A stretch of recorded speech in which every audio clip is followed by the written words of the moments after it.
चलें जी। Section 12 section 12(1) ये बताया गया कि आपकी इस पे हाई कोर्ट ने और प्रोविंशियल गवर्नमेंट ने आपने अपॉइंट करना है, कितनी जजेस को अपॉइंट करना है, first class, second class, third class. आपको तो सारे सर फर्स्ट क्लास है पंजाब में जी। सर ये जो सेक्शन 12 आप पढ़ा रहे हैं इसमें मेरे पास जो बुक है उसमें तो सिर्फ दो ही ऑप्शंस आ रही हैं, और ख़ास तौर पे ये जो ये ना मोबाइल अमेंडेड है, सर मेरे पास अमेंडेड भी नोटिफिकेशन जो वाले बुक है से। उसमें भी दो ही मेरे पास ऑप्शन भी। है। ये अमेंडेड बुक्स लें, ये काफ़ी सारी 2017 में बहुत ज़्यादा अमेंडमेंट्स सर आई मैंने हैं। तो नया लिया है बेर एक्ट पिछले साल, तो इसमें भी दो ही हैं सर। सर मेरे पास 2019 की है। हाँ। मैडम उसमें है आपके सर मेरे ये पास भी 2019 की है, उसमें भी दो ही हैं। पुराने ही अच्छा। दे दिए होगा, नाम चेंज किया होगा बदल में से। मेरे पास सर 2020 का है, लेकिन शायद इसमें भी ये दो ही हैं। मैं यही देख रहा था जब से। सर जब मेरे से पास 5 है। 5 ही हैं ये, नई सर मेरे मेरे पास पास भी 2019 की है। पाँच है। सर ये मेरे पास भी 5 हैं। कैंडिडेट्स को देख के लेनी चाहिए ना सर, आगे सिविल जाए के पेपर सर भरने हैं उनसे। मैडम आप ना अपडेट बॉक्स लें, ठीक है, लेटेस्ट। ये अब देखें, ये जो मोबाइल कोर्स नई उन्होंने बनाई है, ये सेक्शन 5 में बात करें मोबाइल, आप देखें उसमें मोबाइल कोर्स की कोई जिक्र नहीं होगा, ठीक है। तो ये अमेंडेड बुक्स लें आप, ठीक है। चलें जी। सर सेक्शन 13 ओमिटेड है ना इसमें भी, जो आपसे पढ़ा रहे हैं? हम्म सेक्शन 13 ओमिटेड है ना सर, जो बुक आप पढ़ा रहे हैं? 30 जो मैं पढ़ा रहा हूँ वो हाँ जी ओमिटेड है। मेरे पास बुक भी है, बुक भी मेरे पास है, वो भी मैंने अमेंडेड रखी हुई है जो। सर ये फिर अमेंडेड बुक सर ग्रुप में शेयर कर दें, फिर चले सर सारे इसी से कर लें ताकि। मैं अभी कर देता हूँ आपको, मैं कर देता हूँ अभी आपको थोड़ी देर तक, ठीक है। Thanks sir. चलें जी। आगे जी आपका कहता है कि 12(1), अब मैं जब आपसे पूछूं ना तो को आपने कोई किसी ने डिस्टर्ब नहीं करना, कोई क्वेश्चन नहीं करना किसी ने, ठीक है। जब मैं खुद पूछूंगा आपसे कि हाँ जी कोई क्वेश्चन हो तो फिर आप पूछना, अभी आपने सुनना है और आपने नोट्स बनाने हैं, लिखने हैं। सेक्शन 12 आपका कहता है सबऑर्डिनेट मजिस्ट्रेट, मतलब मजिस्ट्रेट के बारे में। गवर्नमेंट जो है आपके मजिस्ट्रेट अपॉइंट करती है, ठीक हो गया। और डिस्ट्रिक्ट जज भी वो मजिस्ट्रेट, डिस्ट्रिक्ट एंड सेशन जज भी गवर्नमेंट अपॉइंट करती है, ठीक है। और मजिस्ट्रेट अपॉइंट करती है, और जो आपका सेशन जज होता है वो time to time in magistrates की लोकल एरिया को डिफाइन करता है। जैसे मैंने आपको एग्जांपल दी है कि लाहौर में थाने हैं, कोई 31 है, 32 हैं, ठीक है। तो उसमें एक मजिस्ट्रेट को कहा जाता है कि ये 8 थाने आपके पास हैं, अनारकली और भाटी गेट, और ये 8 थाने आपके पास हैं। दूसरे को कहा जाता है कि आपके पास ये सुंदर है, चूंग है, ये इलाके आपके पास हैं, ये पुलिस स्टेशन आपके पास हैं। उनको एक एरिया दिया दिया जाता है कि ये एरिया के केसेस, बेलें, रिमांड, 164 की स्टेटमेंट वो आपने करनी है। दूसरा वो बताया गया कि एक जो मजिस्ट्रेट बैठा होता है उसके पास पूरे डिस्ट्रिक्ट की जुरिस्डिक्शन हासिल होती है, एक्सक्लूसिव जुरिस्डिक्शन हासिल होती है, ठीक हो गया। थर्ड में बताया गया कि बावजूद इसके कि notwithstanding anything contained in this code or any other law for the time being enforced, the mobile code shall try such offense in summary way and provided in chapter 22 of code. 22 chapter जो है वो आपका summary cases के बारे में बताता है। Mobile course जो है वो समरी केसेस को ट्राई करेंगी। समरी केसेस कौन है? समरी केसेस ऐसे केस होते हैं जिनकी सजाएं 6 माह से कम हो, और समरी ट्रायल में कोर्ट 3 माह से ज्यादा सजा नहीं दे सकती। समरी ट्रायल जब करती है तो उसकी 3 माह से ज्यादा सजा नहीं दे सकती। वो आगे हम पढ़ेंगे। जो हमारा सेक्शन 260 से 65 तक है वो समरी ट्रायल के बारे में बताता है। 200 आपका 241 से 260 तक आपका मजिस्ट्रियल ट्रायल है, और 260 से 265 तक समरी ट्रायल है। उसके बाद आपका 265 ए से 265 एंड तक वो सेशन ट्रायल है, ठीक हो गया। आगे कहता है जी दी प्रोविंशियल गवर्नमेंट में provincial government or any officer authorized by the provincial government in this behalf from time to time shall provide necessary facilities, and district police officer shall provide police force and security to such mobile courts for the smooth functioning with their territorial jurisdiction. वो कहता है कि आपका जो government है या government की यहाँ पे जो अथॉरिटी होती है, पर्सन जो ऑफिसर अथॉराइज रखता है, या आपका जो डीपीओ है, वो मोबाइल कोर्ट्स को प्रॉपर फैसिलिटीज देगा। आगे कहता है कि presiding officer of mobile court shell send daily return to sessions containing the detail of each such cognizance of which is taken by the court along with name of person and dress and offences which punishment impose and such other detail as may prescribed by the session judge। अब session जज जो है mobile courts को बताता है कि आपने ये आपके पास फॉर्म्स हैं, इनको इन पे डिटेल लिख के कोई भी आपने ट्राई करना है या जिसको सजा देनी है वो आपने मुझे बताना है। तो वो डेली आप जो है डेली रिटर्न डेली रिपोर्ट जो आती है सेशन जज को जाती है। ठीक हो गया। एक डिस्ट्रिक्ट एंड सेशन जज जो होता है उसके पास बहुत ज़्यादा मतलब जो मतलब एडमिनिस्ट्रेटिव भी बहुत ज़्यादा काम होते हैं। उसकी एक एनुअल मीटिंग मंथली एक मीटिंग भी होती है जिसमें डिस्ट्रिक्ट जज और आपके डीपीओ वगैरह ये सारे बैठ के और मतलब एक मीटिंग डील करते हैं कि अब नेक्स्ट हमारी क्या स्ट्रेटजी होनी चाहिए। ये सारा प्रोसिक्यूशन एक्ट में भी इसके बारे में बताया गया है। उसके अलावा अगर आपका रजिस्ट्रार नहीं होता, ठीक है, तो उस सूरत में रजिस्ट्रार आपके डिस्ट्रिक्ट में कोई रजिस्ट्रार नहीं है तो उसकी एब्सेंस में भी आपका डिस्ट्रिक्ट जज जो होता है, डिस्ट्रिक्ट एंड सेशन जज, वही उसकी फराइज दे रहा होता है। और भी उसके काफ़ी सारे फंक्शंस होते हैं जो कि परफॉर्म करता है डिस्ट्रिक्ट एंड सेशन जज। आगे कहता है जी 13 उमिट है 14 है जी। तो 12 में तो पढ़ा हमने स्पेशल जुडिशियल मजिस्ट्रेट। अब 14 में आ गया स्पेशल जुडिशियल मजिस्ट्रेट। क्या है जी? Special judicial magistrate. Government may, on the recommendation of High Court, confer upon any person, including former executive magistrate, all or any of the powers conferred or conferable by or under this code on judicial magistrate in respect of to particular cases or to particular cases or particular classes of cases or in regard to cases generally in local area। ठीक हो गया। अब कहता है कि government high court recommend करती है कि ये पर्सन हमें मतलब जो इनको कन्फर कर दें आप स्पेशल पावर्स। ठीक है, स्पेशल पावर्स जैसे कन्फर दी जाते हैं respect to particular cases and particular class of cases. ये देखें, ये है जी पार्टिकुलर केसेस। पार्टिकुलर केसेस में क्या आ जाता है? पार्टिकुलर केसेस में आपका आ जाता है जैसे कि उनको स्पेशल पार्टिकुलर जैसे 164 के बयान पार्टिकुलर केस है। IP identification parade particular case है। ठीक है, अच्छा एक चीज।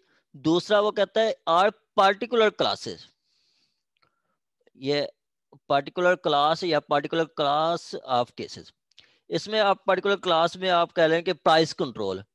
प्राइस कंट्रोल मजिस्ट्रेट भी होते हैं जिनका वो जाके देखते हैं। आपने देखा होगा कि वो रमज़ान में भी ऐसा होता है कि वो जाते हैं बाज़ारों में देख रहे होते हैं कि जी जो आर्टिकल्स हैं चीज़ें हैं वो अकॉर्डिंग टू प्राइस लिस्ट चल रही हैं या नहीं। जो लिस्ट दी जाती है आपके मतलब एडमिनिस्ट्रेशन लिस्ट जारी करती है उसके अकॉर्डिंग वो हो रहा है या नहीं हो रहा। ठीक है, या जाके वो ट्रेड करते हैं और जाके देखते हैं जो इंस्ट्रूमेंट हैं टूल्स के स्केलिंग टूल्स हैं, ठीक है, उनको चेक करते हैं कि ये ठीक है या नहीं। ये स्पेशल क्लास। ये जब भी आपने स्पेशल मजिस्ट्रेट का वर्ड चुने तो ये आपने दो चीज़ें लाजमी मेंशन करी हैं, for particular cases and particular class. Particular cases and particular class. ठीक हो गया। आगे है जी आपका कहता है such magistrate shall be called special judicial magistrate. अब देखें, अब हम 164 की बयान की एप्लीकेशन देते हैं तो उस पर हम लिखते हैं स्पेशल जुडिशियल मजिस्ट्रेट। हम ये नहीं लिखते कि जुडिशियल मजिस्ट्रेट फला, नहीं, special judicial magistrate and shall be appointed for as term of government in conclusion with high court by general और स्पेशल ऑर्डर। उनका नाम स्पेशल जुडिशियल मजिस्ट्रेट होता है और उनको गवर्नमेंट बता देती है कि इतनी देर के लिए आपने स्पेशल जुडिशियल मजिस्ट्रेट की ड्यूटीज परफॉर्म करनी है, स्पेशल या जनरल ऑर्डर के थ्रू उनको बता दिया जाता है। नेक्स्ट है जी 14A। 14A आपका बताया गया जी, notwithstanding anything contained in this code or any other law for the time being in force or any judgment of court including superior courts, the provincial government may appoint special judicial magistrate with a power of magistrate first class exclusively for the trial of offences relating to price control under the provincial law and federal law for the time being in force. Provincial law and federal law for the time being in force. ठीक हो गया। अब ये कहता है कि बावजूद इसके के मतलब लॉ में जो कुछ बताया गया है, ठीक है, आपके जो गवर्नमेंट होती है वो अपॉइंट कर सकती है स्पेशल मजिस्ट्रेट्स को, ठीक हो गया, और उनको पावर्स भी दे सकती है मजिस्ट्रेट फर्स्ट क्लास की, जो कि वो ट्राई कर सकता है कोई भी ऑफेंसेस जिनको वो कह सकती है। प्रोविंशियल गवर्नमेंट में are any other authority on this behalf define local area. अब प्रोविंशियल गवर्नमेंट लोकल एरिया भी डिफाइन कर सकती है उन मजिस्ट्रेट की, और उनको एक्सरसाइज पावर दे सकती है respectively invested by the provincial या फेडरल लॉ, ठीक हो गया। जैसे कि आपका law relating to price control, ठीक है, वो स्पेशल मजिस्ट्रेट होते हैं जो कि वो आके करते हैं। यहाँ पे 14A में सिंपली बताया गया कि वो अपॉइंटमेंट है आपकी स्पेशल जुडिशियल मजिस्ट्रेट की, ठीक हो गया, और उनकी अपॉइंटमेंट है और उनको फंक्शंस भी असाइन करने होते हैं, फंक्शन भी असाइन किया जाते हैं कि आपने ये फंक्शन असाइन करने हैं, और उनको एरिया बता दिया जाता है ये फलां फलां काम करने हैं। लॉर्ड में एक और भी हैं सोशल मतलब सोशल सिक्योरिटी मजिस्ट्रेट हैं, ठीक है, सोशल सिक्योरिटी मजिस्ट्रेट, जैसे कि वो आपके स्पेशल एक एक्ट भी आया था, ब्रिक क्लीन एक्ट है 2014 का, के जहाँ पे वो बच्चों को भट्ठे पे काम करने से रोका गया है, ठीक है, इस तरह का एक एक्ट आया था 2014 में, ठीक है। और भट्ठे वालों को से कोई वो सोशल सिक्योरिटी भी लेते हैं कि ये आपने इतनी पैसा जमा करवाना है, उसके लिए भी स्पेशल अदालत एक मजिस्ट्रेट बिठाया हुआ है लाहौर में। लाहौर में आप इधर एक अलग कोर्ट है इधर डिफेंस वाली साइड पे, मतलब यह है कि वो अलहदा भी स्पेशल कोर्ट्स मजिस्ट्रेट और भी किसी फंक्शन के लिए गवर्नमेंट अपॉइंट कर सकती है, और उसके एरियाज भी डिफाइन कर देती है। आ गया जी 15, कहता है बेंचेस ऑफ मजिस्ट्रेट, ये आप छोड़ दें, बेंचेस अब कोई नहीं होते, ठीक हो गया। अब 16 भी छोड़ दें, इनके ये भी बेंचेस कोई नहीं होते, 16 17 ये सारे छोड़ दें। आगे है जी आपका 22, इंपॉर्टेंट है। अब 12 14 में आपको कोई चीज समझ नहीं आई तो आप पूछ सकते हैं।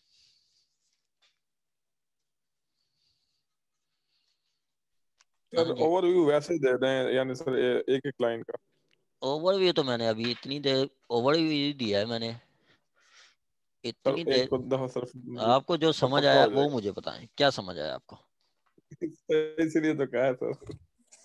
एक सर सूबाई गवर्नमेंट सर हाई कोर्ट की रिकमेंडेशन में सर अपना स्पेशल सर जजेस लगाती है पर्टिकुलर केसेस में या पर्टिकुलर क्लास में, स्पेशल जैसे सर प्राइस कंट्रोल की ये सब ज्यादा मजिस्ट्रेट इस तरह के केसेस के लिए इन शॉर्ट जो है वक्त मजिस्ट्रेट लगा सर, ये सर समझ आई है।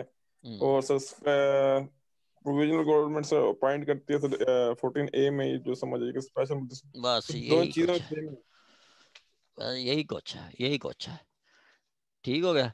चलें जी, अब हमारा मोस्ट इम्पोर्टेंट है सेक्शन 22, मोस्ट इम्पोर्टेंट आप कह लो। भाई से भाई की काफ़ी रिटें आप करते रहते हैं, ठीक है, कि कोई हमें पुलिस जो है हरासा ना करे, हरासमेंट रेट, तंग ना करे, बिला वजह तंग ना करे, ठीक हो गया। चलें जी, ये आपका 22 section 22, appointment of justice of piece. अब जस्टिस ऑफ पीस को अपॉइंट किया जाता है, जस्टिस ऑफ पीस को अपॉइंट किया जाता है। एक अजीब बात है।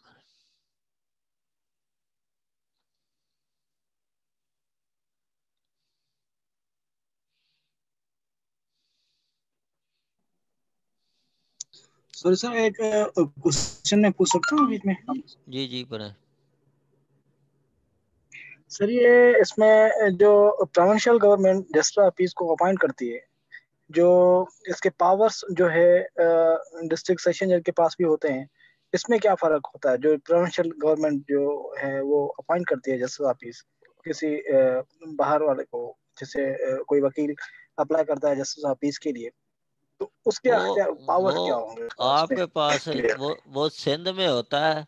इधर पंजाब में तो स्पेशल अपॉइंट किए जाते हैं, स्पेशल अपॉइंट किए जाते हैं, या जो पहले डिस्ट्रिक्ट जज बैठे हैं वही आपके जस्टिस ऑफ पीस हैं। उनको acting acting justice act official justice of piece कहते हैं।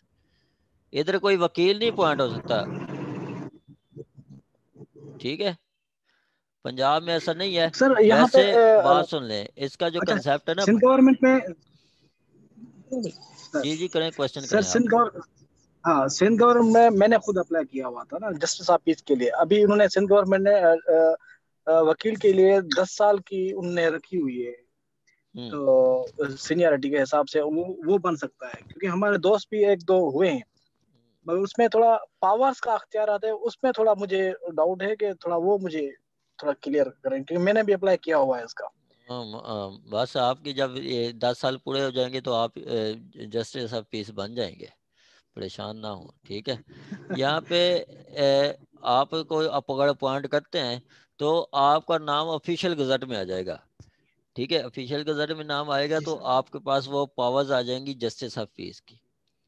अब आपके पास पावर्स हैं, बाकी जो आप कह रहे हैं कि दूसरे डिस्ट्रिक्ट जज या एडिशनल डिस्ट्रिक्ट जज है, उनके पास कैसे पावर आ जाती है? उनको भी पावर डेलीगेट की जाती है। अगर उनको पावर डेलीगेट की जाती है तो वो पावर एक्सरसाइज कर सकता है as a justice of peace, नहीं तो नहीं कर सकता, नहीं तो वो बाकी आर्डरी जो काम है वही सर करेंगे। इसमें देखें ना, डिस्ट्रिक्ट सेशन जज जो है वो अपना 22A भी सुनता है, इसमें FIR लार्ज का वो डायरेक्शन देता है कि भाई इस पे FIR लार्ज करो। और जो प्रोविंशियल गवर्नमेंट वो जिसको जस्टिस ऑफ पीस बना दे, क्या वो वही सेम ही अख्तियार उसके पास होंगे? सेम वही दिए गए हैं, उनको भी डेलीगेट किए गए हैं, ठीक है। उनको भी पावर्स डेलीगेट की गई हैं, ठीक है। सर ये जो जस्टिस ऑफ पीस होता है ये सिर्फ एडिशनल सेशन जज होता है या कोई मजिस्ट्रेट भी हो सकता है? मजिस्ट्रेट नहीं मैडम, पावर दी गई है जस्ट एडिशनल डिस्ट्रिक्ट जज को, ठीक है। सर इसमें थोड़ा सा मेरी भी कंफ्यूजन है, अगर आप उसको क्लियर कर दें। ये सर सेक्शन 22 में कैटेगोरिकली लिखा गया है कि any person who is citizen of Pakistan and as to whose integrity and suitability is satisfied to be a justice of peace for local area to be specified in notification। इसका मतलब ये है कि जस्टिस ऑफ पीस जो appoint किया जाता है just to prevent the commission of offense or to inform police about the commission of offense। बाकी जो हम एप्लीकेशन देते हैं जिसमें हम एक हमारी प्रैक्टिस चल रही है 22A और 22B की, हम एप्लीकेशन देते हैं, पिटीशन जिसे कहते हैं, वो हम ex officio justice of piece को देते हैं, जिसका जो सेक्शन है वो 22A+6 में जिसको डिफाइन किया गया है। ठीक है, ठीक है। और इसमें सर दो चीजें हैं। दो चीजें कौन सी हैं कि एक एडमिनिस्ट्रियल पावर्स हैं और दूसरा मिनिस्ट्रियल पावर्स हैं। इन दोनों को जरा काइंडली डिफरेंस समझाइएगा, क्योंकि मंसूर जस्टिस साहब ऑफ मैं पीस के आपको पास जो बताता है हूँ, मैं आपको बताता हूँ, मैं आपको बताता हूँ। जी। हम लिखते हैं कि in the court of mister A additional district जज, सॉरी एडिशनल सेशन जज, act officio justice of piece, act officio justice of piece Lahore. अब इसका क्या मतलब है कि वो एडिशनल डिस्ट्रिक्ट जज है, लेकिन गवर्नमेंट ने उसको पावर्स दी गई हैं जस्टिस ऑफ पीस की। अगर वो स्पेशल अपॉइंट ही हुआ है जस्टिस ऑफ पीस, तो हम उसको लिखते हैं mister A justice of piece Lahore, ठीक है। यहाँ पे जो लाहौर मतलब पंजाब में वही आपके एडिशनल डिस्ट्रिक्ट जज होते हैं, उनको ही पावर दी गई, डेलीगेट की गई होती हैं आपकी जस्टिस ऑफ पीस की। तो हम लिखते हैं in the court of mister A additional district जज, सॉरी एडिशनल सेशन जज, act official justice of piece Lahore, ये फर्क है, ठीक है। बाकी ये हम सारा कुछ पढ़ेंगे तो ये सारी चीजें मैं आपको क्लियर कर देता हूँ, आप परेशान ना हो, ठीक है। ये सारा कुछ आपका क्लियर हो जाएगा, अभी पढ़ने तो दें आप। सर आपके पास 22 से 22 की कोई एप्लीकेशन है किसी के मेरे पास तो पास शेयर मैडम कर 600 पड़ी हैं, मैं आपको कर देता हूँ अभी थोड़ी देर तक। सर 600 नहीं करें, सिर्फ एक कर दें या दो कर दें। मैं कर देता हूँ मैडम आपको, अभी दिखा दूं या बाद में दिखाऊं आपको? सर मैं तो कहता हूँ सारी ही भेज दें ताकि मैडम को अच्छी तरह पता चल जाए। सर एक आध ग्रुप में ही भेज दें, हम भी चलें, देख लेंगे, कोई बात नहीं। मैं भेज देता हूँ थोड़ी देर तक ना, मैं आपको सारी ये 22 से 22 भी शेयर कर देता हूँ, ठीक है? अभी हम पढ़ ले थोड़ा,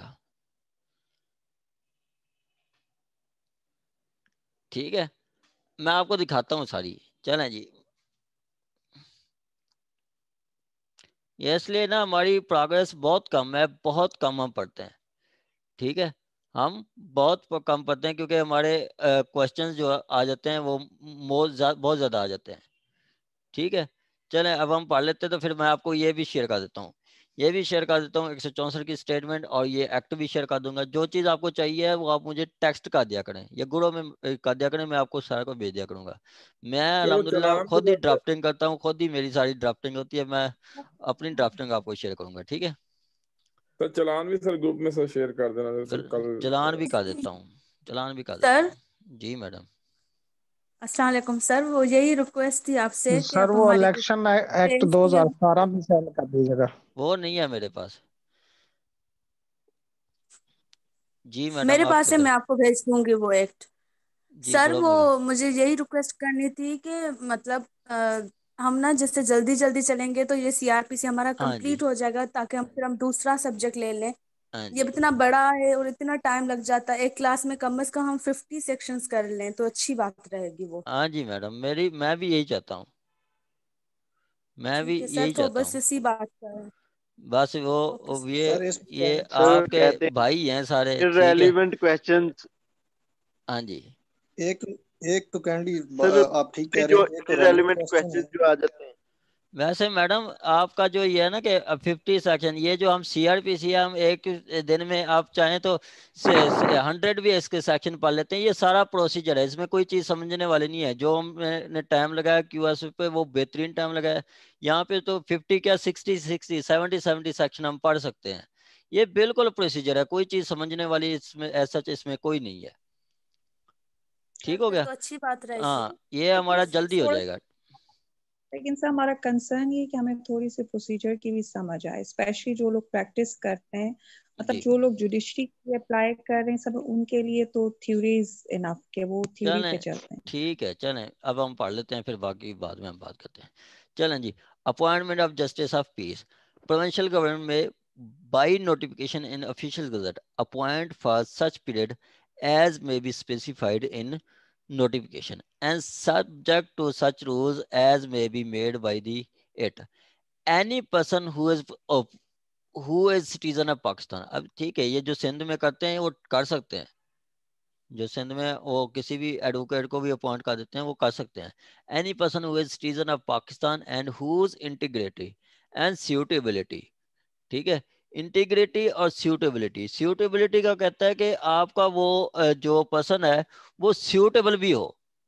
सूटेबल से मुराद वो उसने LLB किया हुआ हो, ठीक है? और जैसे वो आपको बता रहे हैं कि 10 साल उन्होंने हाई कोर्ट ने एक क्राइटेरिया रख दिया है, उस क्राइटेरिया के अकॉर्डिंग हो, उस क्राइटेरिया के अकॉर्डिंग हो, ठीक हो गया? उसके बाद जो इंटीग्रिटी है वो कोई पर्सन एलियन एनिमी ना हो, वो इंसॉल्वेंट ना हो, वो पर्सन कन्विक्टेड ना हो, ठीक हो गया? और दयानतदार हो, ये वो मतलब पीछे कोई उसने कोई फ्रॉड वगैरह ना किया हो, और दयानतदार हो, ये उसकी इंटीग्रिटी में आ जाता है, suitability और integrity, ठीक है? It is satisfied to be justice of peace for the local area to be specified in notification and more than one justice of peace may be appointed for the same local area। अब एक से ज्यादा justice of piece भी appoint किए जा सकते हैं।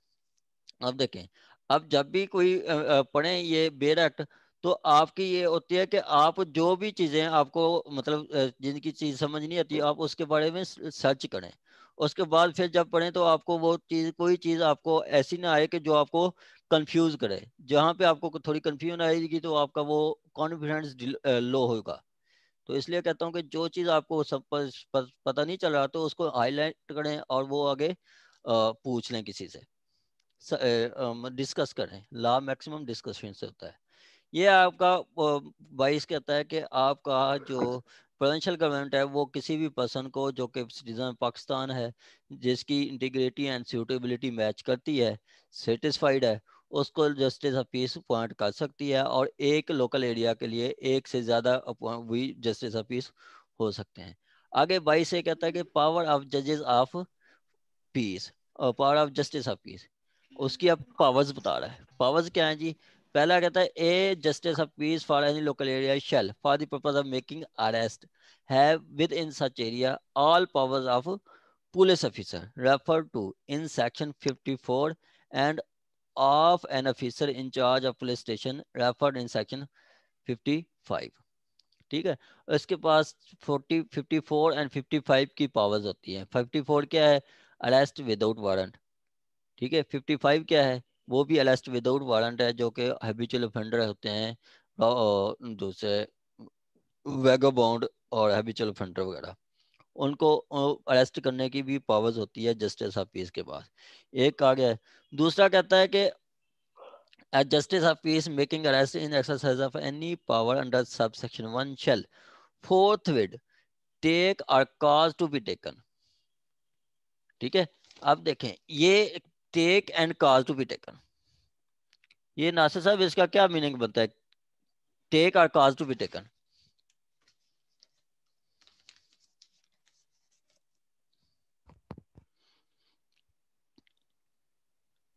Justice of peace making arrest and exercise of power under subsection 1, जो कि उसको 54 और 55 की पावर्स दी गई हैं, अरेस्ट विदाउट वारंट किया है। वो टेक और cause to be taken the person arrested before in police officer in charge of nearest police station and furnish such officer with a report to circumstances of arrest and officer shall thereupon re-arrest the such person। यहाँ पे वो बता रहा है कि जो person, अगर justice of piece को 54 और 55 की पावर्स दी गई हैं, उसने 54 के तहत अरेस्ट विदाउट वारंट, मतलब एक पर्सन को अरेस्ट किया है, ठीक है, तो क्या करेगा? अरेस्ट करके वो टेक और काज to be taken the person, अब वो पर्सन को खुद ले जाएगा। टेक का मतलब है खुद ले जाएगा एसएचओ के पास, जो कि कंसर्न मतलब लाहौर अनारकली के एरिया में उन्होंने किसी पर्सन को अरेस्ट किया है जस्टिस ऑफ पीस ने, तो वो खुद अनारकली के एसएचओ को ले जाएगा, थाना अनारकली के एसएचओ के पास ले जाएगा, और थाना अनारकली का एसएचओ को एक रिपोर्ट भी देगा कि किन सर्कमस्टांसेस में मैंने इसको अरेस्ट किया है। ठीक हो गया। और वो जो एसएचओ होगा थाना नारकली का, वो एक मतलब इसको री अरेस्ट करेगा। री अरेस्ट से मुराद क्या है? ये जो री अरेस्ट लिखा हुआ है वो दोबारा अरेस्ट करेगा नहीं, इसकी गिरफ्तारी डालेगा। गिरफ्तारी डालेगा मतलब जो इसको आप वो डेली डायरी में लिखेगा। पुलिस के पास 25 रजिस्टर होते हैं, अब अमेंडमेंट हो गई है तो 2-3 खत्म हो गए हैं, 2-3 खत्म हो गए, अब 22 हैं या 23 हैं, इस तरह ही है, 2 खत्म हो गया। ठीक हो गया। उसमें पहला जो रजिस्टर होता है वो एफआईआर का है, दूसरा है डेली डायरी का। डेली डायरी में मतलब सुबह से लेके मतलब रात 12 से लेके अगले दिन रात 12 बजे तक जो कुछ भी थाने में होता है वो डेली डायरी में लिखा जाता है कि आज फलां पर्सन फलां इतनी पुलिस थाने में इतनी मुलाजिम है, एक फलां जगह पे गया, एक फलां जगह पे गया, एक इतनी आज के अंदर मतलब जेल में इतनी मुलजमान है, इतनी फलां है, इतनी फलां, ये सारा कुछ डिटेल उसमें डेली डायरी में लिखा जाता है। वो डेली डायरी में उसकी गिरफ्तारी डालेगा।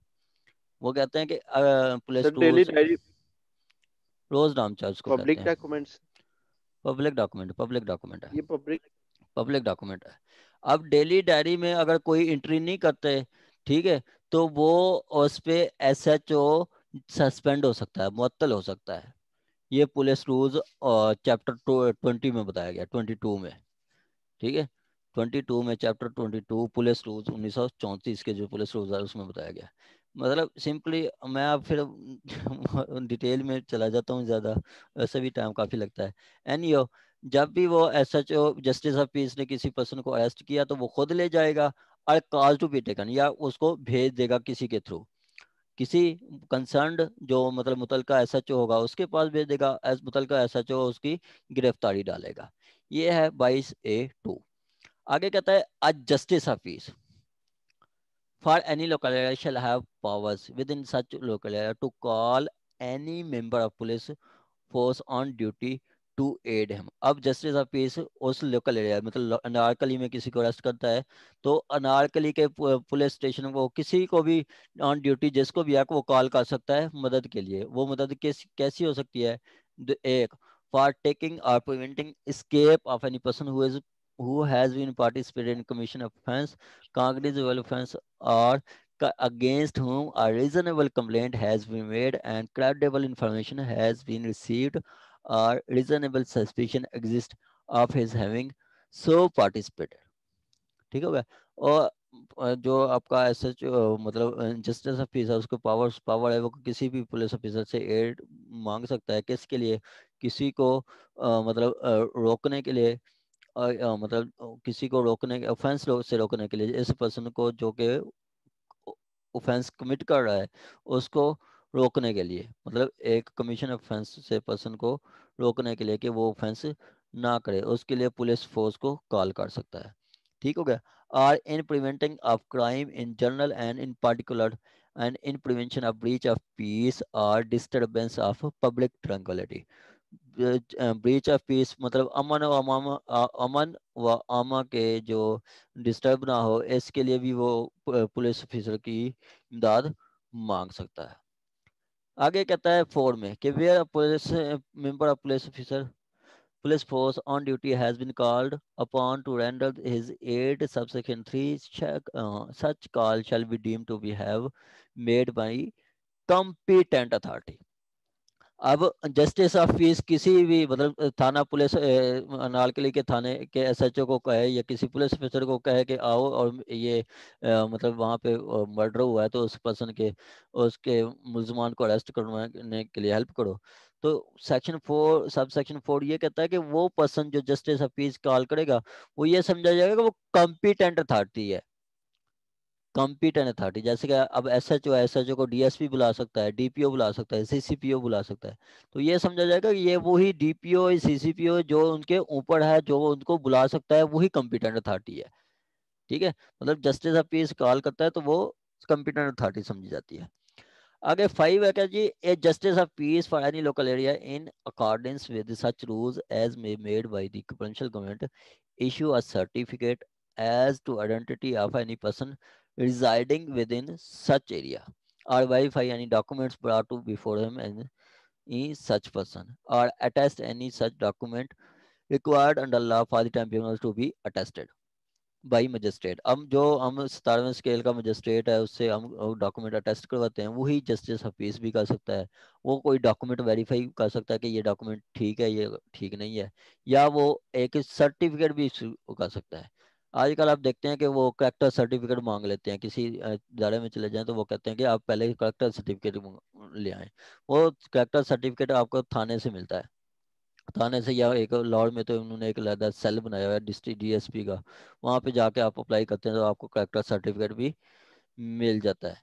एंड कहता है and until contrary is proved a certificate so issued shall be presumed to be correct and any document so verified shall be deemed to be duly verified and any document attested shall be deemed to be fully attested if it has been by A magistrate. अब वो कहता है कि justice of piece कोई character certificate या कोई भी certificate issue करता है तो जब तक उसके बरक्स कोई और नहीं आ जाती तो वो उसको हम प्रिज्यूम करेंगे कि ये ठीक है। अगर वो कोई वेरीफाई कर देता है तो वो प्रिज्यूम किया जाएगा कि वो ठीक है। अगर वो कोई डॉक्यूमेंट मतलब अटेस्ट कर देता है तो ये समझा जाएगा कि वो ऐसे बिल्कुल ठीक अटेस्ट किया है जैसे मजिस्ट्रेट ने किया है। अब जो हम अक्सर 22A6(1) की एप्लीकेशन देते हैं for the lodging FIR for the registration of criminal case 22A6(1) 22A6(1) ये एप्लीकेशन हम देते हैं। कहता है जी an ex officio justice office may issue appropriate direction to police authorities for concerned on the complaint regarding non registration of criminal case. अब हमारी FIR हम जाकर लॉज करवाने जाते हैं तो वो FIR लॉज नहीं होती है, और वो एक कोर्ट क्या कहती है, कोर्ट कहती है कि आप मतलब कोर्ट डायरेक्शन दे देती है SHO को, ठीक है। कहता है वो ऑर्डर भी ऐसा लेता है to proceed as under application under 154, ठीक है। कि वो कह देते हैं कि आप इसको ऐसे प्रोसीड करें जैसे ये एप्लीकेशन 154 की है, ठीक है। कि डायरेक्शन देती है कि आप इंफॉर्मेशन रजिस्टर करो। और दूसरा है जी transfer of investigation from the one police officer to another police officer. अब इन्वेस्टिगेशन की हद तक तो वो बहुत ज़्यादा स्ट्रिक्ट मामला हो गए हैं, ये एप्लीकेशन से ट्रांसफ़र एप्लीकेशन ट्रांसफ़र नहीं होती। अब वो पुलिस ऑर्डर में भी थोड़ी अमेंडमेंट आई है, ठीक है। अब उसके लिए अगर पुलिस इन्वेस्टिगेशन की तब्दील करवानी है तो उसके लिए एक कमेटी बनती है, ठीक है। एक कमेटी बनती है, उसमें आपका DPO होता है और भी मतलब उसके ऑफिसरान होते हैं, और वहाँ पे डिसाइड किया जाता है कि whether the IO be changed or not। आगे है जी आपका थर्ड, जाके वो आप करते हैं पहली 6A1 22A 61 की हम देते हैं रजिस्ट्रेशन FIR, और बाकी हम देते हैं 6A3 की कि हरासमेंट की, कि वो पुलिस हरासा कर रही है। हम निकाह करवाते हैं तो उसके बाद हम एक रेट कर देते हैं हरासमेंट की, कि ये पर्सनस हैं, इसको इनके माँ बाप इन्होंने अपनी पसंद की शादी की और फलां फलां पर जो रिस्पोंडेंट हैं इनको हरासा कर रहे हैं, तंग कर रहे हैं, ये पुकार के मारना चाहते हैं, इनको जान को खतरा है। तो हम 22A6 की एप्लीकेशन देते हैं। वो क्या कहता है, police ex officer justice of peace direction दे सकती है पुलिस अथॉरिटीज को के neglect, failure to excess, failure और excess committed by police authorities in relation to function and duties. अब 3 चीजें इसमें डिस्कस की गई हैं। कौन सी 3 है जी? पहला है जी निगलेक्ट, ठीक है। दूसरा है फेलर, तीसरा है एक्सेस।